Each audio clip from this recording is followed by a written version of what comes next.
Hey, it's Chris with EvenFlowCC.com, and we live in South Carolina. So yesterday we had our primary, and my wife and I went out to where we vote, to the poll.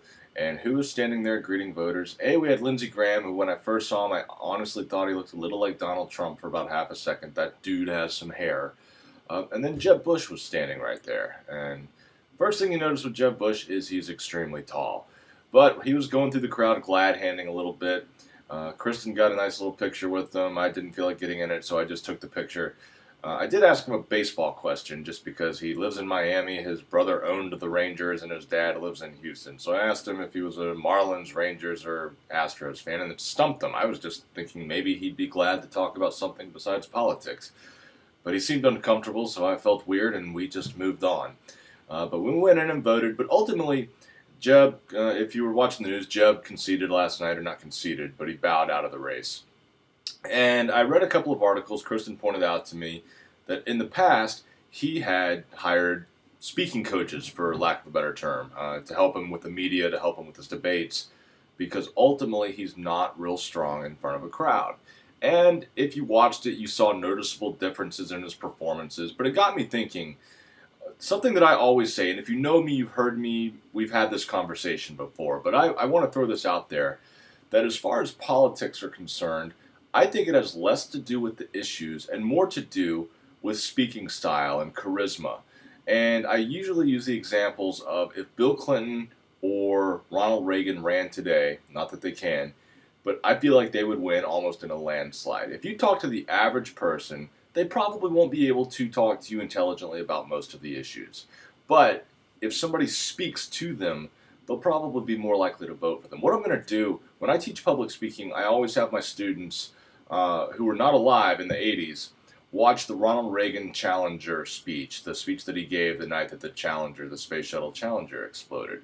And without doubt, without fail, every time I show that, half my students are crying because it's like listening to their grandpa. So he had this power over people, and I understand he was an actor, so that's where some of this charisma comes from. But he just had a real power to speak to people. And Clinton did the same thing in the 90s. And then you get to the 2000s, and you have George Bush up against Al Gore. George W. Bush against Al Gore. What happens? Dead heat. Then you have George Bush against John Kerry. What happens? Just a little bit in favor of Bush. Kerry was extremely dry. Then Obama's fairly charismatic. So I feel like with this election coming up, and what people don't always tend to think about, but if you look back, you're probably like, oh yeah. I feel like the best speaker, the most charismatic speaker, is going to come back through and win the race. Now, right now, we have Donald Trump leading the Republicans, and I think rather than charisma, he's more bombastic, which can kind of work the same way.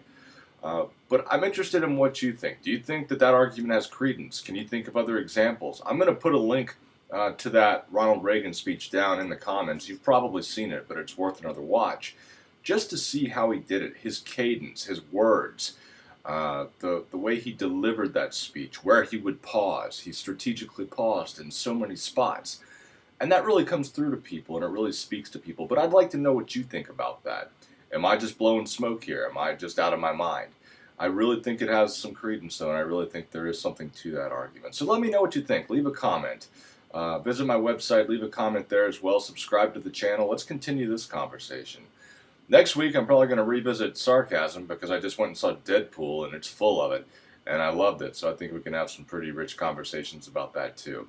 But yeah, subscribe to the channel and let me know what you think. I'm really interested in this conversation. It's very relevant as we kind of go through this election process over the next a lot of months. Can't wait for it to be over. But we'll talk to you soon.